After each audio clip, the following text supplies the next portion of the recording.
Alright, what up you schmucks? So if you haven't heard, Tribe 9 is officially a dead gacha game. They'll be shutting down on November 27th, 2025, which means they're also scrapping Chapter 4, since there's no reason to play this game anymore. And you know what's funny? This game isn't even 3 months old. It's pretty unfortunate news, because there was so much hype behind this game. There are so many content creators and VTubers playing this game before the full release of the game. And for the people in charge of this game, you got the character designer for the Danganronpa series, you got the writer for the Danganronpa series, and you got the writer for the No Nary games. So it's hard to believe that this game was gonna flop, but sadly this is the reality we live in.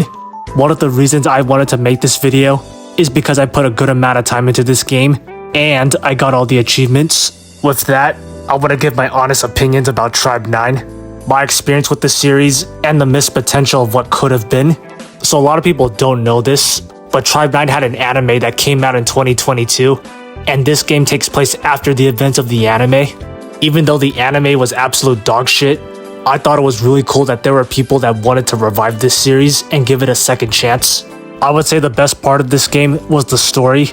It's just as absurd and over the top as the Danganronpa series. At the beginning, you play as a hero of some 8-bit video game. Then you find out that you've been trapped inside this game for years by Zero, the main antagonist of Tribe 9. Not only did he trap you in the game, but he took over all of Neo Tokyo.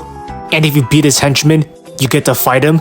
Each of his henchmen govern parts of Neo Tokyo with their own BS rules and policies, like having self-esteem as a form of social hierarchy, or dying if you don't have enough viewers watching your stream.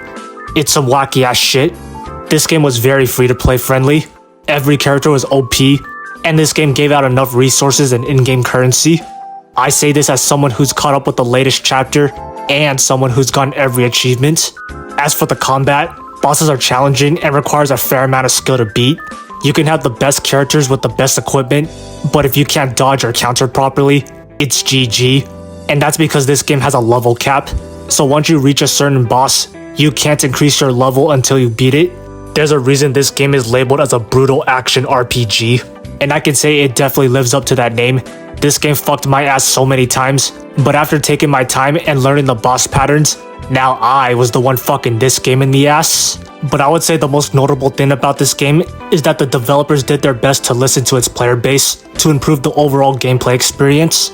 You can find graffiti in the overworld, and it would give you free in-game currency. Back then, there was no way to keep track of them, but now the game made it easier to find them all. There's also this endgame dungeon that had no map until the latest update. Even though Tribe 9 isn't a perfect game, I could tell the developers put a lot of thought and care into this game. They really cared about reviving this series, as well as providing players with a fun game. I don't play many gacha games, but this is one of the few games that I genuinely enjoyed. With many big names working on this game, as well as the developers listening to player feedback, this game had so much potential. And it's sad that this series no longer has a future. It's crazy that this was announced 5 months early, and while that is unfortunate, it's better than announcing it last minute and stealing everyone's money. I'm gonna miss this game, wondering how the story would have ended, and I'm proud to have been along for the ride. If any of you have played Tribe 9, I'm curious to know what your experience was like. Alright, that's the video. If you enjoyed it, be sure to like and sub to the channel. Alright, see ya.